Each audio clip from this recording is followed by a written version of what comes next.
Hello students.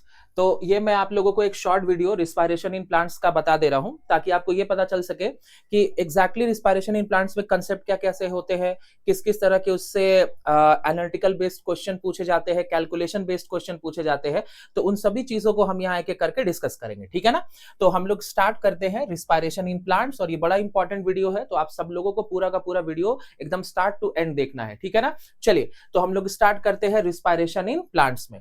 देखो, सबसे पहले आप लोग एक चीज जान लो कि सबसे पहले हम लोग स्टार्ट करते हैं कभी भी तो उस प्रोसेस का नाम होता है ग्लाइकोलिसिस, ठीक है ना। तो मैं ज्यादा डिटेल में नहीं जाऊंगा, मैं जो पॉइंट्स जो इंपॉर्टेंट पॉइंट्स है उसको मैं यहाँ पे डिस्कस कर दूंगा। देखो, कभी भी अगर तुमसे पूछा जाएगा ग्लाइकोलाइसिस, तो याद रखना, आप एक चीज अपने दिमाग में फिट कर लो। एक मॉलिक्यूल ऑफ ग्लूकोज से कितने पायरुवेट बनते हैं? 2 पायरुवेट बनते हैं। एक पायरुवेट में कितना कार्बन होता है? 3 कार्बन होता है। और एग्जैक्टली जब भी ऐसा होता है, जब भी ग्लूकोज का ब्रेकडाउन होता है, तो सेल को एटीपी का फॉर्मेशन होता है। तो अगर आपसे पूछा जाए ग्लूकोज का ब्रेकडाउन, एग्जैक्टली ग्लूकोज का कैसा ब्रेकडाउन होगा, तो बोलोगे सर पार्शियल ब्रेकडाउन होता है। तो अगर सवाल पूछा गया कि ग्लूकोज के पार्शियल ब्रेकडाउन को हम लोग क्या कहते हैं, तो बोलना ग्लाइकोलाइसिस। एक ग्लूकोज से कितना पायरुवेट बनता है? 2 पायरुवेट। एक पायरुवेट में कितना कार्बन होता है? 3 कार्बन। और जब भी ये ब्रेकडाउन होगा तो एग्जैक्टली एनर्जी का सिंथेसिस होता है, और एनर्जी का सिंथेसिस जिस फॉर्म में होता है उसको हम लोग एटीपी कहते हैं, ठीक है। दूसरा सबसे बड़ी बात कि ग्लाइकोलाइसिस आखिर सेल के कौन से हिस्से में होता है, तो बोलोगे कि सर ग्लाइकोलाइसिस जो जिस सेल के हिस्से में होता है वो एग्जैक्टली साइटोप्लाज्म होता है, ठीक है ना। तो ये चीजें हमको दिमाग में याद रखनी है। फिर दूसरा पॉइंट पूछा जाता है, सब लोग यहां पे ध्यान से सब लोग देखना। पूछा जाएगा कि जैसे ग्लाइकोलाइसिस है, तो ग्लाइकोलाइसिस के लिए हमको सबस्ट्रेट चाहिए।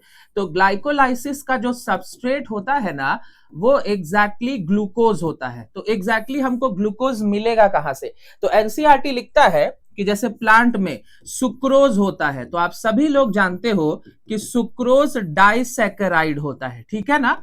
तो अगर पूछा कि सुक्रोज का ब्रेकडाउन किस में, तो बोलना सुक्रोज का ब्रेकडाउन होता है ग्लूकोज और फ्रक्टोज में, यानी ग्लूकोज और फ्रक्टोज दोनों मोनोसेक्राइड है। तो अगर पूछा कि सुक्रोज एक डाइसेक्राइड है जो ग्लूकोज और फ्रक्टोज मोनोसेक्राइड में टूटा, तो एग्जैक्टली एंजाइम का नाम क्या होता है? तो तुम सीधा बोलना कि एंजाइम का नाम क्या होता है? इन्वर्टेज। तो बड़ा इंपॉर्टेंट है। तो आपको यह भी पता चल गया कि ये फाइनली ग्लूकोज और फ्रक्टोज ग्लाइकोलाइसिस में चले जाएंगे, but the enzyme responsible for the breakdown of sucrose is going to called as invertase. ये हमको दिमाग में फिट रखना है, ठीक है। अब हम लोग आते हैं इसके साइकिल वाले पार्ट में। तो आप सभी के सभी लोग इसके साइकिल वाले पार्ट को समझना, मैं एक एक करके सब बताता हूं। देखो, सबसे पहला जो इंपॉर्टेंट पॉइंट्स है हम सब लोग डिस्कस करेंगे, सब लोग देखना। देखो, ग्लूकोज से हमारा बनता है ग्लूकोज 6 फॉस्फेट। ग्लूकोज 6 फॉस्फेट से हमारा बनता है फ्रुक्टोज 6 फॉस्फेट। फ्रक्टोज 6 फॉस्फेट से हमारा बनता है फ्रक्टोज 1,6 बिसफॉस्फेट। फिर यही ब्रेकडाउन होता है, याद रखना, यही ब्रेकडाउन होता है 2 ट्रायोस फॉस्फेट में। पहला ट्रायोस फॉस्फेट का नाम है DHAP, दूसरा ट्रायोस फॉस्फेट का नाम है PGAL। याद रखना, इसको मत भूलना। PGAL सबका नाम याद रखना, फॉस्फोग्लिसरल्डिहाइड डाइहाइड्रोक्सी एसीटोन फॉस्फेट। फिर PGAL से बनता है BPGA, BPGA से बनता है 3PGA, 3PGA से 2 बनता है 2PGA, 2PGA से बनता है PEP, और PEP से बनता है पायरुवेट। तो यानी ये ग्लाइकोलाइसिस के टोटल 10 स्टेप हुए, और हर स्टेप में क्या हो रहा है मैं एक एक करके आपको बताता हूं, ध्यान से समझना। देखो, सबसे पहला सवाल तो ये बड़ा इंपॉर्टेंट है कि ग्लाइकोलाइसिस में 3 स्टेप है जो इरिवर्सिबल है। तो सबसे पहला कौन सा स्टेप इरिवर्सिबल है, तो ये याद रखना, फर्स्ट। फिर दूसरा कौन सा स्टेप इरिवर्सिबल है, तो बोलना थर्ड, और अगर लास्ट में पूछा कि कौन सा स्टेप इरिवर्सिबल है तो बोलोगे 10th। तो अगर कोई भी पूछा विच इज द इरिवर्सिबल स्टेप तो फर्स्ट, थर्ड एंड 10th। और हमेशा अपने दिमाग में एक चीज फिट करके रखना सारे के सारे लोग कि फर्स्ट, थर्ड एंड 10th ये इरिवर्सिबल स्टेप होता है ग्लाइकोलाइसिस का। याद रखना, फर्स्ट, थर्ड एंड 10th ये इरिवर्सिबल स्टेप होता है ग्लाइकोलाइसिस का। इसको दिमाग में फिट करके रखना, ठीक है ना। तो जो इरिवर्सिबल है उसको हमने येलो से दिखाया और बाकी रिवर्सिबल को हम दिखा रहे हैं आपको इसमें, है ना, ग्रीन में।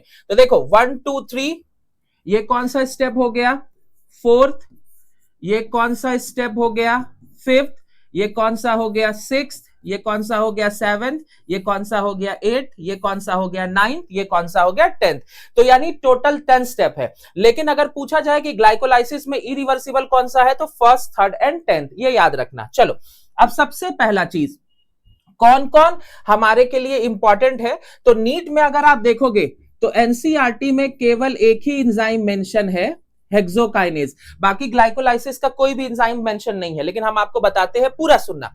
तो आपसे पूछा जा सकता है कि ग्लाइकोलाइसिस के कौन से स्टेप में एटीपी लगेगा, तो बोलना फर्स्ट, यानी फर्स्ट और थर्ड इन दोनों में एटीपी लगेगा। तो अगर पूछेगा कि यानी ग्लाइकोलाइसिस में कितने स्टेप में एटीपी यूज होगा, यूटिलाइज्ड होगा, तो बोलना फर्स्ट एंड थर्ड में एटीपी यूटिलाइज्ड होगा। ये चीजें आपको दिमाग में याद रखना है। लेकिन अगर आप 7th देखोगे तो 7th में आपको 2 एटीपी मिलेगा। याद रखना, 2 एडीपी, 2 इनऑर्गेनिक फॉस्फेट। और जो 10th स्टेप है उसमें हमको एटीपी मिलेगा, 2 एडीपी प्लस इनऑर्गेनिक फॉस्फेट। तो सवाल आपसे नीट में पूछा जा सकता है कि ग्लाइकोलाइसिस के कौन से स्टेप में एटीपी लगेगा, तो बोलना फर्स्ट एंड थर्ड में एटीपी लगेगा और 7th और 10th में एटीपी मिलेगा। तो लगेगा कितना, 2। फर्स्ट में 1 एटीपी, और ये स्टेप बड़ा इंपॉर्टेंट है, ग्लूकोज से ग्लूकोज 6 फॉस्फेट, फ्रक्टोज से फ्रक्टोज 6 फॉस्फेट, यानी ये दोनों स्टेप में एटीपी लगेगा। फ्रक्टोज 6 फॉस्फेट से फ्रक्टोज 1,6 बिस फॉस्फेट, ये 2 स्टेप में एटीपी लगेगा। मिलेगा कहां, 7th और 10th। तो ये सब स्टेप्स याद रखना बहुत जरूरी है। यानी बीपीजीए बिस फॉस्फोग्लिसरेट से जब 3 फॉस्फोग्लिसरेट बनेगा तब 2 एटीपी मिलेगा, और जब फॉस्फोइनॉल पायरुवेट से पायरुवेट बनेगा तब 2 एटीपी मिलेगा। तो याद रखना, तो लगा कितना, 2, मिला कितना, 4। तो ग्लाइकोलाइसिस में पूछा नेट एटीपी कितना, 2। इसको अपने दिमाग में फिट करके रखना है, ठीक है ना। तो जैसे देखो फर्स्ट एंजाइम इंपॉर्टेंट है जिसका नाम है हेक्सोकाइनेज। तीसरा एंजाइम भी इंपॉर्टेंट है क्योंकि अगर आप लोग देखोगे थर्ड एंजाइम का नाम होता है फॉस्फोफ्रक्टोकाइनेज। तो अगर पूछेगा which enzyme is rate limiting, कहने का मतलब कि कौन सा एंजाइम है जो ग्लाइकोलाइसिस के रेट को बढ़ा सकता है, घटा सकता है, यानी किस एंजाइम का कंट्रोल ग्लाइकोलाइसिस पे है, तो हम बोलेंगे वो एंजाइम है थर्ड स्टेप का फॉस्फोफ्रक्टोकाइनेज। याद रखना, rate limiting enzyme allosteric enzyme is the फॉस्फोफ्रक्टोकाइनेज। फिर पूछा जाएगा which enzyme is going to called as splitting enzyme। तो splitting enzyme हम लोग बोलते हैं, याद रखना, splitting enzyme हम लोग बोलते हैं एल्डोलेस को, और यही स्प्लिट होता है 2 triose phosphate. First triose phosphate इसका नाम है DHAP, डाइहाइड्रोक्सी एसीटोन फॉस्फेट, और दूसरे ट्राइफॉस्फेट का नाम है PGAL जिसको हम लोग बोलते हैं फॉस्फोग्लिसरल्डिहाइड। और ये 6th स्टेप इसीलिए बड़ा इंपॉर्टेंट हो जाता है, इसके पीछे एक रीजन है। एनसीईआरटी के लाइन में लिखा है पर मेंशन नहीं किया है डायग्राम में। यही वो स्टेप है जिसमें बाहर से 2 इनऑर्गेनिक फॉस्फेट का एडिशन होता है। तो याद रखना, बड़ा इंपॉर्टेंट है कि बाहर से 2 इनऑर्गेनिक फॉस्फेट का एडिशन कौन से स्टेप में होता है, तो बोलना 6th स्टेप में होता है। और इसीलिए इस 6th स्टेप के एंजाइम का नाम होता है ग्लिसरल्डिहाइड। 3 फॉस्फेट डिहाइड्रोजिनेज, हमेशा अपने दिमाग में फिट करके रखना। और अगर पूछा कि ग्लाइकोलाइसिस के कौन से स्टेप में 2 इनऑर्गेनिक फॉस्फेट का एडिशन होता है, 2 इनऑर्गेनिक फॉस्फेट, स्टेप नंबर 6, और एंजाइम का नाम क्या है, ग्लिसरॉल्डिहाइड 3 फॉस्फेट डिहाइड्रोजिनेज। और इसी स्टेप में 2 मॉलिक्यूल ऑफ NAD का रिडक्शन होता है, NADH प्लस H प्लस। तो अगर बाई चांस नीट में भी सवाल पूछा कि ग्लाइकोलाइसिस का कौन सा स्टेप है जिसमें NAD का रिडक्शन होता है to NADH plus H plus, तो स्टेप नंबर 6 और एंजाइम का नाम ग्लिसरॉल्डिहाइड 3 फॉस्फेट डिहाइड्रोजिनेज। इसीलिए ये 6th स्टेप इंपॉर्टेंट हो जाता है। और एक चीज और इंपॉर्टेंट है, 7th और 10th में एटीपी मिलता है। तो 7th और 10th में जो एटीपी मिलता है, डायरेक्ट मिलता है, तो इसको हम लोग सबस्ट्रेट लेवल फॉस्फोराइलेशन कहेंगे। तो यानी ग्लाइकोलाइसिस में जो एटीपी डायरेक्ट जनरेट होता है, we are going to call them as substrate level phosphorylation. और एक स्टेप इंपॉर्टेंट हो जाता है ग्लाइकोलाइसिस का, स्टेप नंबर 9, जिसको कराने वाला इनोलेज स्टेप होता है। और इनोलेज स्टेप याद रखना, यही जब 2 फॉस्फोग्लिसरिक एसिड से फॉस्फोइनॉल पायरुवेट बनता है ना, तो यहीं से वाटर निकलता है। तो exactly 9th step is also important, when 2 phosphoglyceric acid converted to phosphoenol pyruvate leads to the release of 2 molecules of water. और अगर पूछा गया कि dehydration leads to the formation of, तो पीपी, डिहाइड्रेशन के बाद बना क्या, फॉस्फोइनॉल पायरुवेट। तो ये ग्लाइकोलाइसिस के कुछ स्टेप्स इंपॉर्टेंट है। अच्छा, एक चीज और याद रखना, अगर कभी भी पूछा कि ये जो 2 NADH है ना, ये ग्लाइकोलाइसिस में बनते हैं, तो इन 2 NADH एरोबिक कंडीशन में कितना एटीपी देंगे, तो आप लोग पढ़ चुके हो कि 1 NADH से 3 एटीपी, तो 2 NADH से एग्जैक्टली कितना एटीपी का फॉर्मेशन होता है,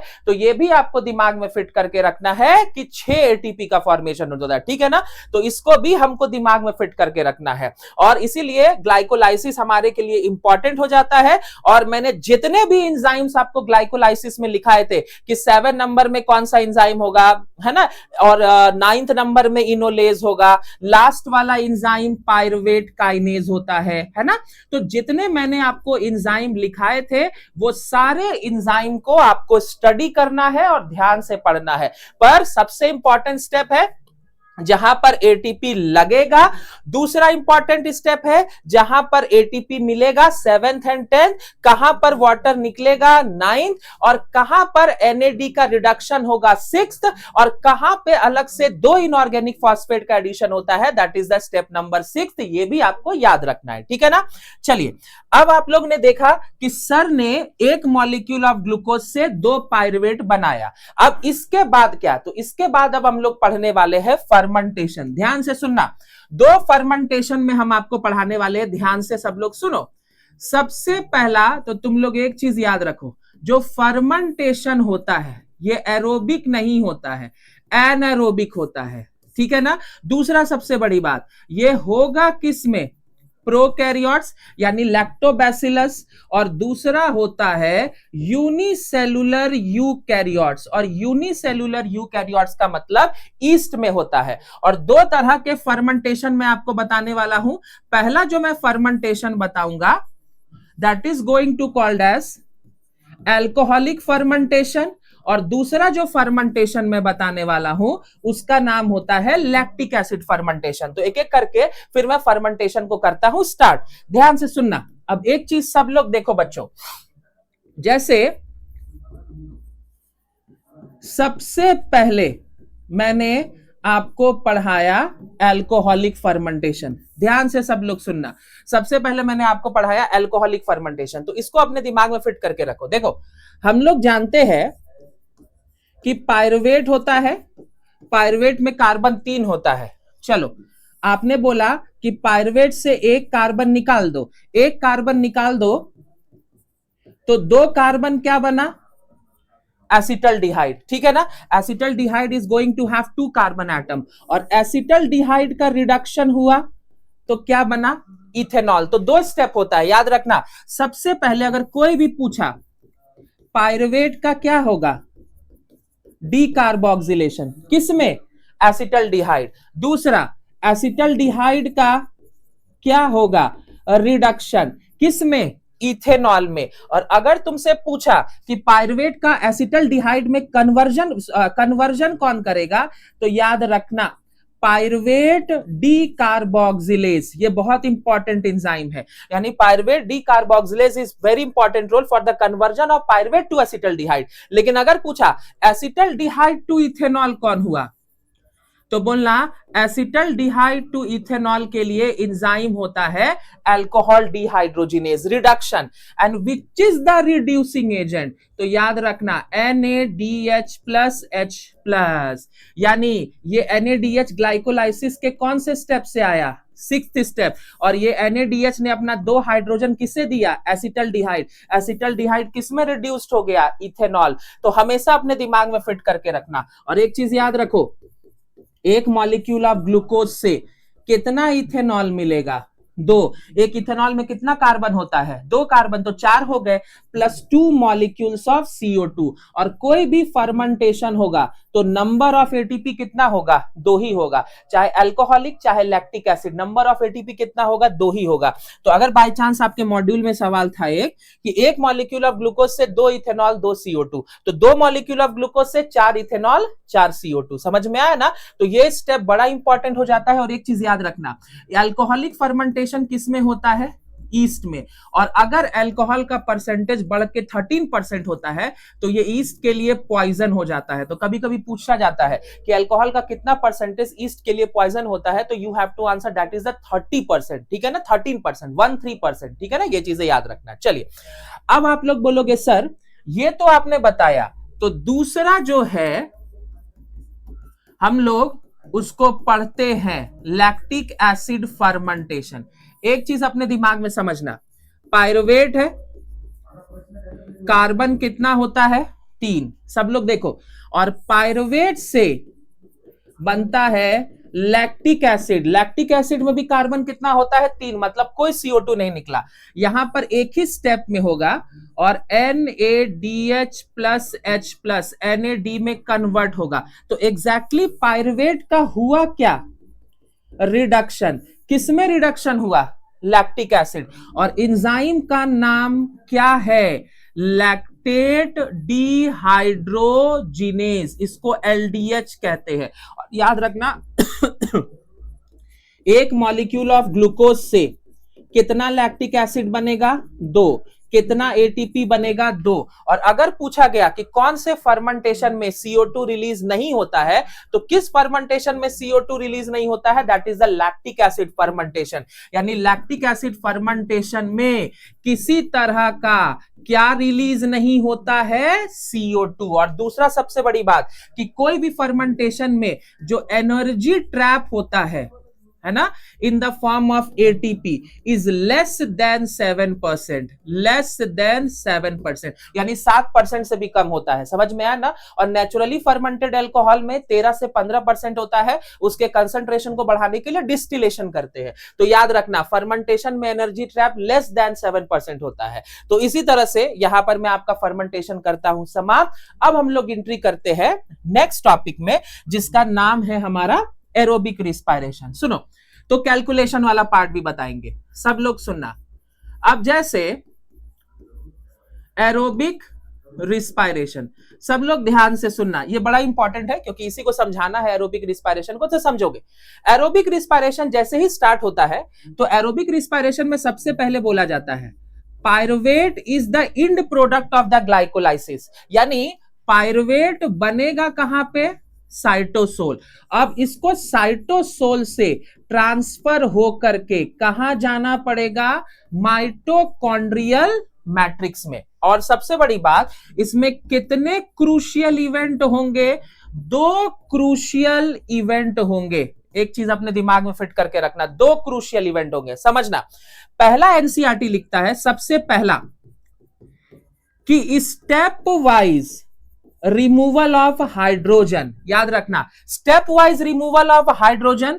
और सबसे बड़ी बात, क्योंकि पायरुवेट इंटर कर रहा है, तो पायरुवेट का कंप्लीट ऑक्सीडेशन, तो आपके एनसीईआरटी में सीधा एक लाइन लिखा है कि पायरुवेट का complete oxidation step wise removal of hydrogen, और एक पायरुवेट में 3 होता है, तो कितना CO2 रिलीज होगा? 3 CO2। तो अगर पूछा गया कि first crucial event where is complete oxidation of pyruvate, stepwise removal of hydrogen and 3 CO2, तो एग्जैक्टली ये माइटोकॉन्ड्रिया के कौन से पार्ट में होता है? मैट्रिक्स पार्ट में। तो अगर पूछा गया step wise removal of hydrogen and releasing 3 CO2, तो एग्जैक्टली ये कहां पे होगा? माइटोकॉन्ड्रियल मैट्रिक्स में। और दूसरा सबसे बड़ी बात, इधर ध्यान से देखो, step wise removal of hydrogen releasing 3 CO2, तो एग्जैक्टली ये कहां पे होगा? माइटोकॉन्ड्रियल मैट्रिक्स में। इसको हमको समझना है। दूसरा लिखा है इलेक्ट्रॉन का ट्रांसफर होगा, है ना, हाइड्रोजन के फॉर्म में, कहां तक होगा? ऑक्सीजन तक। किसका सिंथेसिस होगा? एटीपी। तो इलेक्ट्रॉन का ट्रांसफर, तो जो सेकंड क्रूशियल स्टेप है ना, that is the electron transfer system या इलेक्ट्रॉन ट्रांसपोर्ट चेन, वो माइटोकॉन्ड्रिया के इनर मेम्ब्रेन में होगा। ठीक है ना? तो ये भी एक नीट का सवाल है और बड़ा इंपॉर्टेंट है, तो हमको पढ़ना है कि जो फर्स्ट क्रूशियल स्टेप है that is going to occur in the mitochondrial matrix, and the second crucial step where electron is going to transfer in the form of hydrogen to oxygen leads to the synthesis of ATP, it is going to occur in the inner membrane of the mitochondria. ठीक है ना? चलिए, तो अब हम लोग देखते हैं फर्स्ट रिएक्शन, जिसको हमने नाम दिया लिंक रिएक्शन। सब लोग ध्यान से सुनना, इसको हम लोग किस नाम से जानते हैं? लिंक रिएक्शन के नाम से जानते हैं बच्चों। तो बड़ा इंपॉर्टेंट है सुनना। तो लिंक रिएक्शन को समझने के लिए ऐसे समझो, सब लोग ध्यान से सुनना, और इसी लिंक रिएक्शन को हम लोग बोलते हैं ऑक्सीडेटिव डीकार्बोक्सिलेशन। इसी को हम लोग बोलते हैं ऑक्सीडेटिव डीकार्बोक्सिलेशन। तो ये भी आपको दिमाग में फिट करके रखना है। देखो, इसमें पहला सवाल, पायरुवेट कार्बन कितना है? 3। पूछा जाएगा लिंक रिएक्शन या ऑक्सीडेटिव डीकार्बोक्सिलेशन में कोएंजाइम चाहिए। पहला कोएंजाइम NAD, दूसरा कोएंजाइम कोएंजाइम A, इसको शॉर्ट में ऐसे भी लिखते हैं। So what are the 2 coenzyme important in the link reaction? That is the NAD और कोएंजाइम A। अब पूछा जाएगा ये कॉम्प्लेक्स सेट ऑफ रिएक्शन कराने के लिए एंजाइम का नाम, तो बोलना पायरुवेट डिहाइड्रोजिनेज, PDH। और सबसे बड़ी बात, ऑक्सीडेशन किसका हुआ? पायरुवेट का। एक कार्बन निकल गया तो 2 कार्बन क्या बना? Acetyl coenzyme A। एक कार्बन किस फॉर्म में निकल गया? CO2 प्लस NAD किस में कन्वर्ट हो गया? NADH प्लस H प्लस में। तो अगर आपसे एक सवाल पूछा गया, सब लोग यहां पे ध्यान से सुनना, कि इधर सब लोग ध्यान से सुनो, कि 1 acetyl coenzyme A is formed from pyruvate, यानी एक एसिटाइल कोएंजाइम A पायरुवेट से बना, तो नंबर ऑफ एटीपी कितना होगा? तो सोचो ना, एक एसिटाइल कोएंजाइम A पायरुवेट से बना, तो NADH कितना निकला? 1। तो एक NADH निकला, तो एक NADH से कितना एटीपी मिलेगा? So here we have to consider an answer that is going to called as 3 ATP। तो याद रखना, अगर सवाल पूछा जाता है acetyl coenzyme is going to form from pyruvate, then how much ATP, then you have to answer 3, क्योंकि वो केवल किसके बारे में पूछ रहा है? लिंक रिएक्शन के बारे में। तो याद रखना, पायरुवेट का कन्वर्जन किसमें हो गया? acetyl coenzyme में। इसी को हम लोग लिंक रिएक्शन कहते हैं। और इस पायरुवेट डिहाइड्रोजिनेज को काम करने के लिए जो मेटल आयन चाहिए होता है, उस मेटल आयन को हम लोग बोलते हैं मैग्नीशियम आयन। ये इंपॉर्टेंट है, ठीक है ना? तो ये रहा आपका लिंक रिएक्शन। नेक्स्ट जो सबसे इंपॉर्टेंट है, उसको हम लोग बोलते हैं क्रेब्स साइकिल, या उसको बोला जाता है ट्राई कार्बोक्सिलिक एसिड साइकिल, या उसको हम लोग बोलते हैं सिट्रिक एसिड साइकिल। ठीक है ना? तो अब इसमें एक चीज आप लोगों को दिमाग में फिक्स करके रखना है क्रेब्स साइकिल के बारे में, कि क्रेब्स साइकिल एग्जैक्टली होता कहां पर है। तो सबसे पहले बोलोगे क्रेब्स साइकिल होता है माइटोकॉन्ड्रियल मैट्रिक्स में। अब सब लोग ध्यान से सुनना, सब लोग यहां पे ध्यान से सुनना, जैसे जैसे मैं बताता हूं। और एक चीज याद रखना, कभी भी क्रेब्स साइकिल पूछा है तो कैलकुलेशन तुमको कहां से स्टार्ट करना है? एसिटाइल कोएंजाइम से। हमेशा याद रखना, अगर क्रेब्स साइकिल पूछा तो you have to start the calculation from acetyl coenzyme, क्योंकि एसिटाइल कोएंजाइम से ही क्रेब्स साइकिल स्टार्ट होता है। अब सब लोग देखो यहां पे ध्यान से, सब लोग देखना। अब जैसे मैंने यहां पे लिखा एसिटाइल कोएंजाइम ए, इसमें कार्बन कितना है? 2। अब सब लोग देखना, ऑक्सैलो एसीटेट, इसमें कार्बन कितना है? 4। तो 6 कार्बन क्या बनेगा? सिट्रिक एसिड, यानी सिट्रिक एसिड में कार्बन कितना होगा? 6। चलिए, तो ये चीजें याद रखना। और सबसे बड़ी बात, मैं बहुत सारा पॉइंट लिखने वाला हूं, बताने वाला हूं। फिर सिट्रिक एसिड के आइसोमराइजेशन से बनता है आइसोसिट्रेट, उसमें भी कार्बन कितना होता है? 6। इसको अपने दिमाग में याद रखना। फिर आइसोसिट्रेट से बनता है अल्फा कीटोग्लूटारेट, उसमें कार्बन कितना होता है? 5। चलो, एक CO2 और निकलेगा, तो उससे क्या बनेगा? सक्सिनाइल कोएंजाइम ए, और इसमें कार्बन होता है 4। मैं सब बता रहा हूं। फिर सक्सिनाइल कोएंजाइम ए से बनेगा सक्सिनेट, इसमें भी कार्बन कितना? 4। फिर सक्सिनेट से क्या बनता है? फ्यूमरेट, इसमें भी कार्बन कितना? 4। और फ्यूमरेट से क्या बनता है? मैलेट, इसमें भी कार्बन कितना? 4। और मैलेट से ऑक्सैलो एसीटेट बनता है, इसमें भी कार्बन कितना? 4। तो सुनो, सबसे पहला सवाल पूछा जाएगा, ध्यान से सुनना, कि विच is the first member of TCA cycle or Krebs cycle? तो you have to answer the first member of the Krebs cycle is the oxaloacetate. oxaloacetate में कार्बन 4 है, 2 कार्बन से मिला, तो हम लोग बोलेंगे 2 कार्बन। ये एंजाइम एनसीईआरटी में मेंशन है, सिट्रेट सिंथेज, तो इसको याद रखना, सिट्रेट सिंथेज।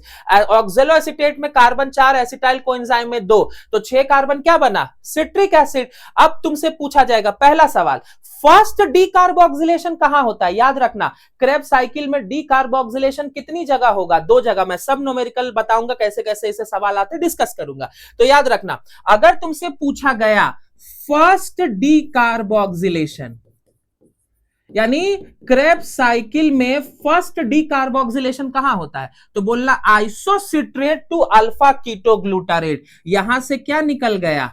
CO2। और अगर तुमसे पूछा कि सेकेंड डी कार्बोक्सिलेशन कहां पे होता है, याद रखना, सेकेंड डी कार्बोक्सिलेशन कहां पे होता है, तो बोलना alpha ketoglutarate to succinyl coenzyme A. ये चीज बड़ा इंपॉर्टेंट है। अगर तुमसे पूछा कि क्रेब्स साइकिल में सबस्ट्रेट लेवल फॉस्फोराइलेशन कहां पे होता है, तो जब सक्सिनाइल कोएंजाइम ए से क्या बनेगा? सक्सिनेट, और डायरेक्ट जीटीपी मिलता है। तो याद रखना, क्रेब्स साइकिल में भी एक सबस्ट्रेट लेवल फॉस्फोराइलेशन होता है, डायरेक्ट एटीपी बनता है। जब सक्सिनाइल कोएंजाइम ए से क्या बनेगा? सक्सिनेट। ठीक है ना? तो ये जो सारे पॉइंट्स है मैं बता रहा हूं।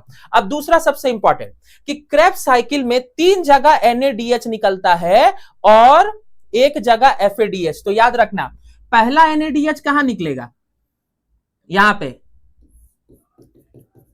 NADH plus H plus, isocitrate to alpha ketoglutarate. दूसरा बड़ा इंपॉर्टेंट है, alpha ketoglutarate to succinyl coenzyme A. यहां पर भी एक NADH निकलेगा, और एक NADH कहां निकलेगा? जब मैलेट से ऑक्सैलो एसीटेट बनेगा, तो एक जगह। तो ग्लाइकोलाइसिस में NADH कितने जगह? 3 जगह। ग्लाइकोलाइसिस में जब सक्सिनेट से फ्यूमरेट बनता है ना, तो निकलता है FADH2। तो अगर पूछा जाए कि क्रेब्स साइकिल में CO2 कितना जगह निकला? 2। क्रेब्स साइकिल में GTP कितना जगह निकला? 1। क्रेब्स साइकिल में NADH कितना निकला? 3। क्रेब्स साइकिल में FADH कितना निकला? 1। तो ये बड़ा इंपॉर्टेंट है, जितने मैंने स्टेप्स लिखे।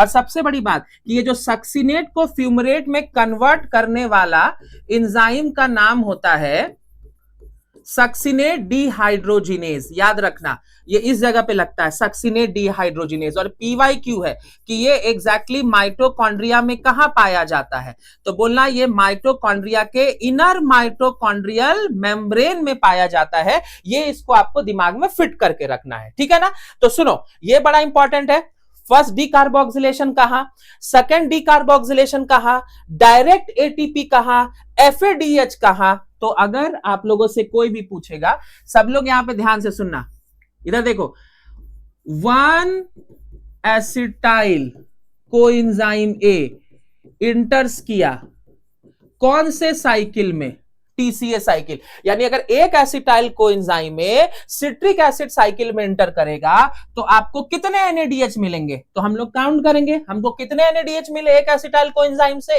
1 2 3, यानी हमको टोटल कितने NADH मिले, 3। तो हम लोग यहां पे लिखेंगे कि एक मॉलिक्यूल ऑफ एसिटाइल कोएंजाइम से कितने NADH2 मिले, 1।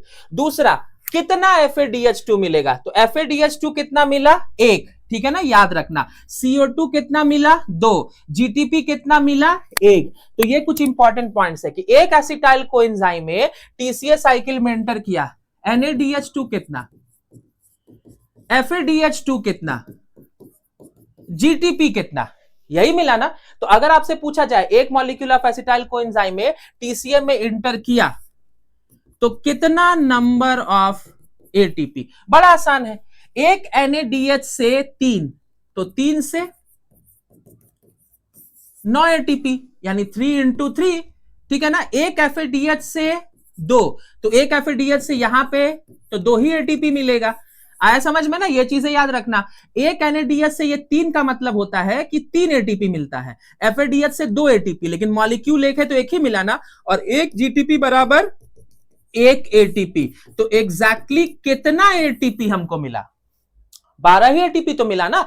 तो अगर एक मॉलिक्यूल ऑफ एसिटाइल कोएंजाइम में TCA साइकिल में एंटर करेगा तो ATP कितना मिलेगा, हमको 12 मिलेगा। ये चीजें हमको दिमाग में फिक्स करके रखनी है, इसको कभी भी मत भूलना जो पॉइंट मैंने यहां पे बताया, ठीक है ना। जैसे मैंने यहां पर आपको ये समझाया कि एग्जैक्टली क्या। और अगर पूछा गया एक मॉलिक्यूल ऑफ एसिटाइल कोएंजाइम में TCA में एंटर करता है तो यहां पर CO2 भी कितना हो जाएगा, 2 CO2 होगा, क्योंकि क्रेब्स साइकिल में कितना CO2 निकलता है, 2। एक CO2 कहां निकलता है, लिंक रिएक्शन। तो लिंक रिएक्शन थोड़ी ना पूछा है हम लोगों को, सीधा क्या पूछा है, TCA साइकिल। और TCA साइकिल स्टार्ट कहां से होता है, एसिटाइल कोएंजाइम में। तो अगर बाय चांस इसी तरह का सवाल पूछ दिया जाए कि 1 मॉलिक्यूल ऑफ ग्लूकोज किसमें एंटर कर जाएगा, TCA साइकिल में। अगर एक मॉलिक्यूल ऑफ ग्लूकोज इंटर कर जाएगा TCA साइकिल में तब क्या, तो सिंपल सी बात है ना।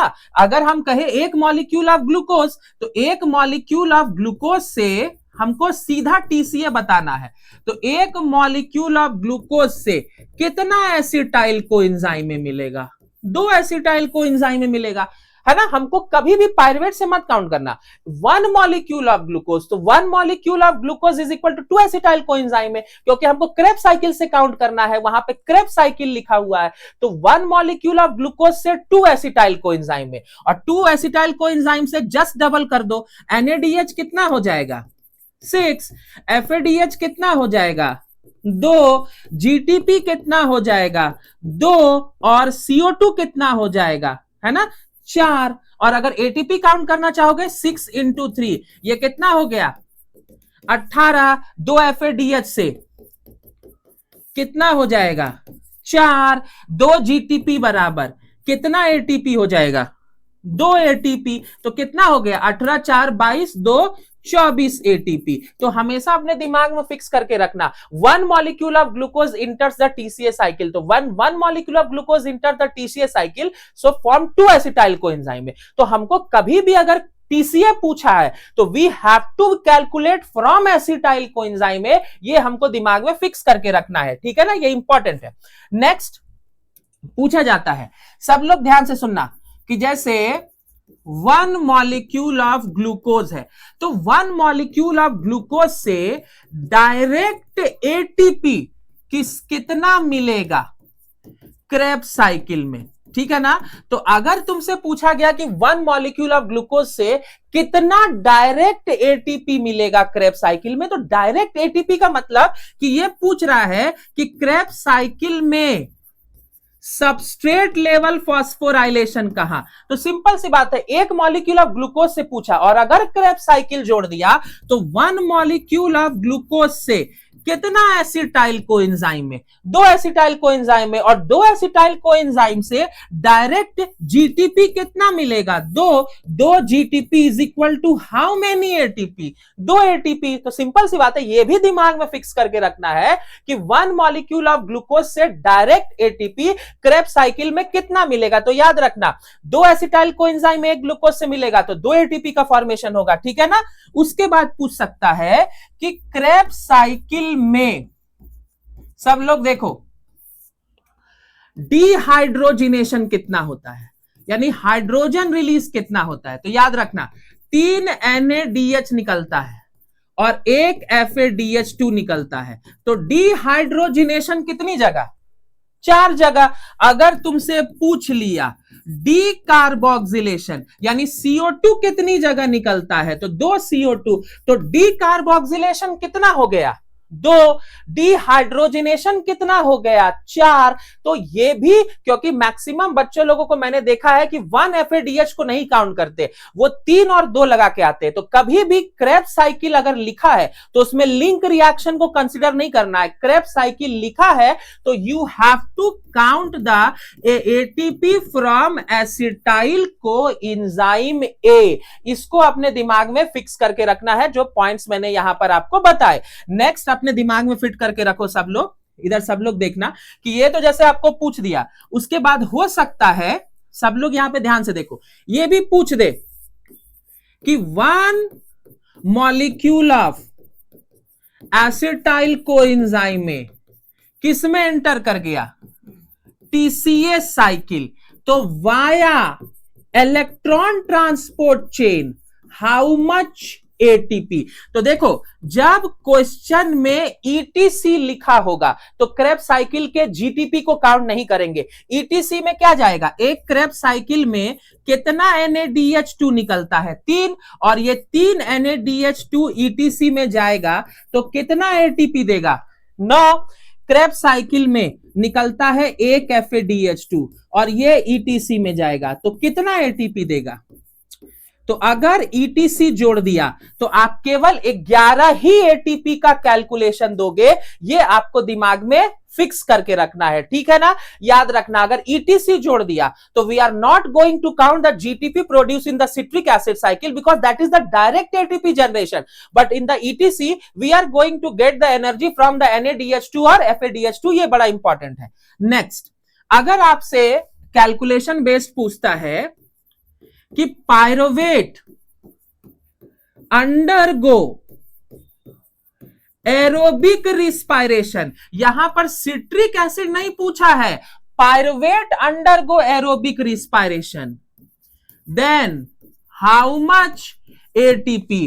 तब हम यहां पर कंसीडर करेंगे किसको, लिंक रिएक्शन को, और लिंक रिएक्शन में भी एक NADH निकलता है। अगर पायरुवेट से पूछा, पायरुवेट अंडरगो एरोबिक, तो सब काउंट हो जाएगा, यानी उसमें क्रेब्स साइकिल भी आ जाएगा। लेकिन क्रेब्स साइकिल अगर लिखा है तो you have to calculate from acetyl coenzyme में। तो अगर ऐसा पूछा होगा तब हम बोलेंगे कि 4 NADH2, तब हम बोलेंगे 1 FADH2, तब हम बोलेंगे 1 GTP, और 4 NADH2 से कितना हो जाएगा, 4 तिया 12, इससे हो जाएगा 2 और इससे हो जाएगा 1 ATP, तब हम लिखेंगे कितना, 15। तो अगर पायरुवेट जाएगा एरोबिक रिस्पायरेशन में तो how much ATP you are going to get, then you have to answer that is the 15 ATP। ये आपको दिमाग में फिक्स करके रखना है, भूलने की जरूरत नहीं है, है ना। तो इस तरह के सवाल आपसे पूछे जा सकते हैं क्रेब्स साइकिल में, और क्रेब्स साइकिल का आपको हर एक step with enzymes you have to learn. समझ में आया ना, ये चीज बड़ा इंपॉर्टेंट है। हम सब लोगों को क्रेब्स साइकिल हमेशा इंपॉर्टेंट होता है, तो कैलकुलेशन बेस्ड सवाल भी रहेंगे जो आपको मालूम होना चाहिए, ठीक है ना। तो अगर इतना अगर आप लोग कर लेते हो तो आप लोग अच्छे से कर ले जाओगे। और सबसे बड़ी बात, क्रेब्स साइकिल का हमको क्या मालूम होना चाहिए, स्टेप्स, क्योंकि ग्लाइकोलाइसिस के भी स्टेप से सवाल रह सकते हैं कि कौन सा स्टेप पहले होता है, कौन सा स्टेप बाद में होता है। तो तुमको ये पता होना चाहिए कि सिट्रिक एसिड साइकिल में सबसे पहले क्या बनेगा, सिट्रिक एसिड। सिट्रिक एसिड से क्या बनेगा, आइसोसिट्रेट। आइसोसिट्रेट से क्या बनेगा, अल्फा कीटो। अल्फा कीटो से क्या बनेगा, सक्सिनाइल कोएंजाइम है। सक्सिनाइल कोएंजाइम से क्या बनेगा, सक्सिनेट। सक्सिनेट से क्या बनेगा, फ्यूमरेट। फ्यूमरेट से क्या बनेगा, मैलेट। मैलेट से क्या बनेगा, ऑक्सलो एसीटेट। ऑक्सलो एसीटेट किसके साथ जुड़ेगा, एसिटाइल कोएंजाइम में, फिर क्या बनाएगा, सिट्रिक एसिड। तो ग्लाइकोलाइसिक और सिट्रिक एसिड, उनके स्टेप्स याद रखना, कौन से स्टेप में क्या निकला। तो सवाल रहेंगे रिएक्शन बेस्ड कि कौन सा पहले हुआ, कौन सा बाद में हुआ। तो ये आपको दिमाग में याद रखना है। नेक्स्ट जो आता है, क्योंकि मैं ईटीसी तक ही बताऊंगा, क्योंकि वही चीज इंपॉर्टेंट है, जितना मैंने बताया सब आप लोगों को देख लेना है। इसके बाद आपका है आता है ईटीसी। सब लोग देखो, इलेक्ट्रॉन ट्रांसपोर्ट चेन। सब लोग ध्यान से सुनना, यहां पे सब लोग देखोगे, सब लोग देखो इधर, इलेक्ट्रॉन, एक सेकेंड रुको, मैं इलेक्ट्रॉन ट्रांसपोर्ट क्यों कर रहा हूं, रिस्पायरेशन। सब लोग ध्यान से देखना, यहां पर सब लोग देखोगे। तो जब भी हम लोग बात करते हैं, सब लोग यहां पे ध्यान से देखना। मैंने एक शॉर्ट वीडियो बनाने की कोशिश किया है ताकि तुम लोगों को देखो, यहां पर ये हमेशा कभी भी तुम लोगों को अगर सिट्रिक एसिड पूछा, लिखा है क्रेब्स साइकिल, तो तुमको काउंट कहां से करना है, एसिटाइल कोएंजाइम में। और अगर ग्लूकोज लिख करके क्रेब्स साइकिल पूछा है तो एक ग्लूकोज से कितना एसिटाइल कोएंजाइम में, 2 एसिटाइल कोएंजाइम में। तो ये आपको दिमाग में फिट करके रखना है, ठीक है ना। और ये रिएक्शन बड़ा ही इंपॉर्टेंट है। हम देखो पायरुविक एसिड, तो पायरुविक एसिड अगर सवाल पूछेगा कि एक पायरुविक एसिड कौन से रिस्पायरेशन में गया, एरोबिक, तो ये भी बड़ा इंपॉर्टेंट है। ये जितने भी एनसीईआरटी में कितना लग रहा है, कितना मिल रहा है, ये भी आपको देखना है, याद रखना, इसको भूलने का नहीं। फिर आप लोगों से पूछा जाता है ईटीएस। देखो ईटीएस में पहला सवाल कि ईटीएस है ही क्यों, ताकि NADH और FADH में जो NADH और FADH में जो एनर्जी है, बॉडी इसको यूज कर, रिलीज कर सके और तभी इसको क्या कर पाएगा, यूटिलाइज। तो पूछा जाएगा इलेक्ट्रॉन ट्रांसपोर्ट सिस्टम होता कहां पर है, तो बोलना इनर माइटोकॉन्ड्रियल मेम्ब्रेन में होता है, हमेशा याद रखना। और सबसे पहला सवाल ही यही पूछा जाता है कि कितने कॉम्प्लेक्सेस इंवॉल्व होते हैं। तो complex number 1 NADH dehydrogenase, complex number 2 जिसका नाम होता है succinate dehydrogenase, inner mitochondrial membrane में।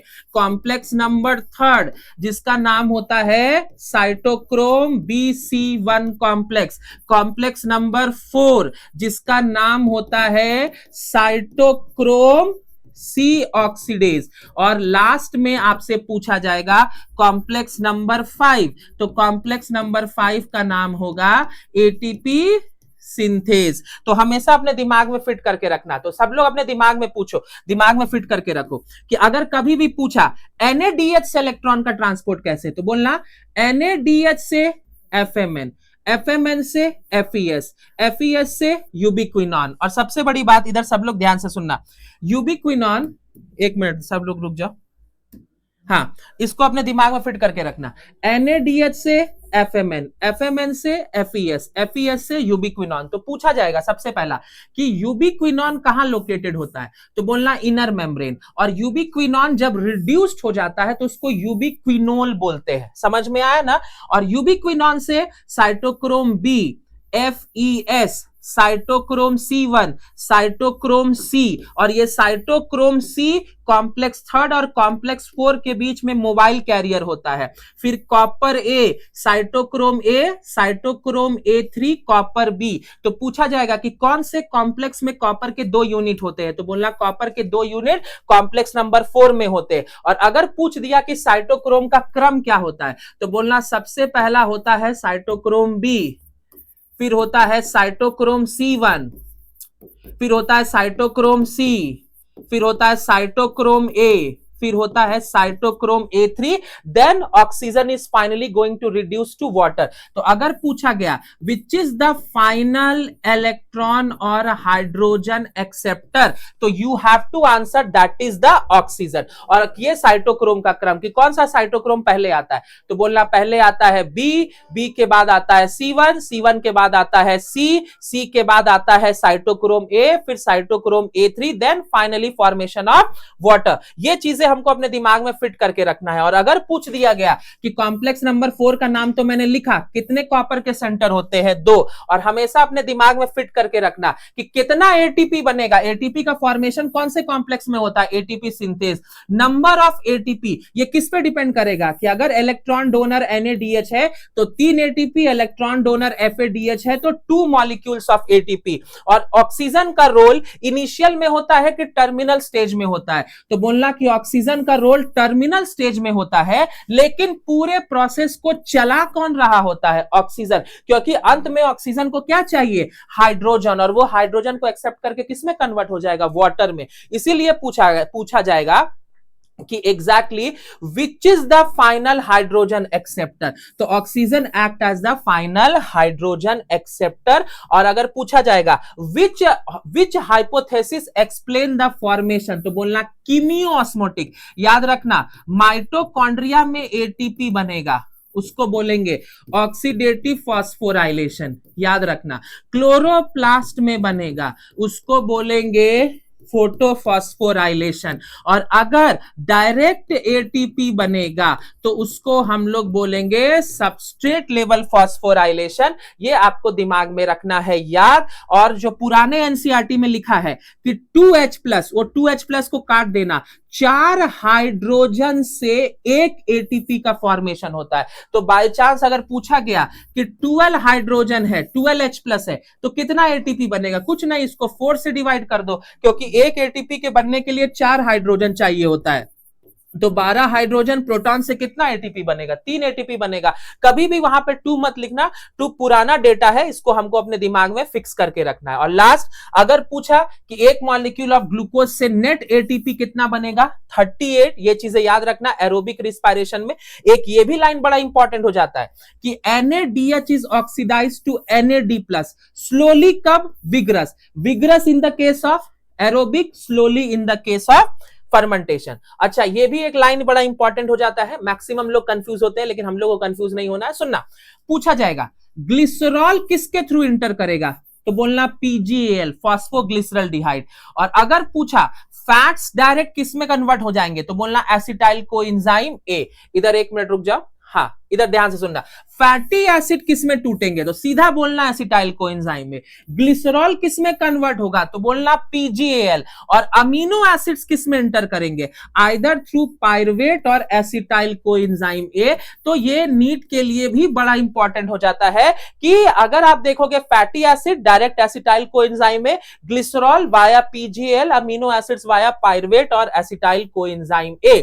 ऐसे पाथवे जो बोथ कैटाबॉलिक और एनाबॉलिक है, उनको हम लोग बोलते हैं एम्फीबॉलिक। ये जितने भी आप लोगों को ये रिएक्शंस दिए हैं, RQ दिया है, रिस्पायरेटरी कोशेंट, ये सब दिमाग में फिक्स करके रखना है, क्योंकि रिस्पायरेटरी कोशेंट का मतलब कितना CO2 लगा, कितना ऑक्सीजन कंज्यूम हुआ, चाहे वो हमारा कार्बोहाइड्रेट का 1.0 हो, फैट का 0.7 हो, प्रोटीन का 0.9 हो, फर्मेंटेशन का इंफिनिटी हो, या ऑर्गेनिक एसिड का 1 से ज्यादा होता है ना, ऑर्गेनिक एसिड का मोर देन 1 होता है। तो ये सारे रिएक्शंस जो दिए हैं आपको देखने हैं, और जैसे मैंने आपको क्रेब्स साइकिल में सारा कैलकुलेशन वाला पार्ट बताया, वो करना है और आपको आना चाहिए, तभी आप दिमाग में चीजों को फिट रख पाओगे और पेपर को अच्छा कर पाओगे।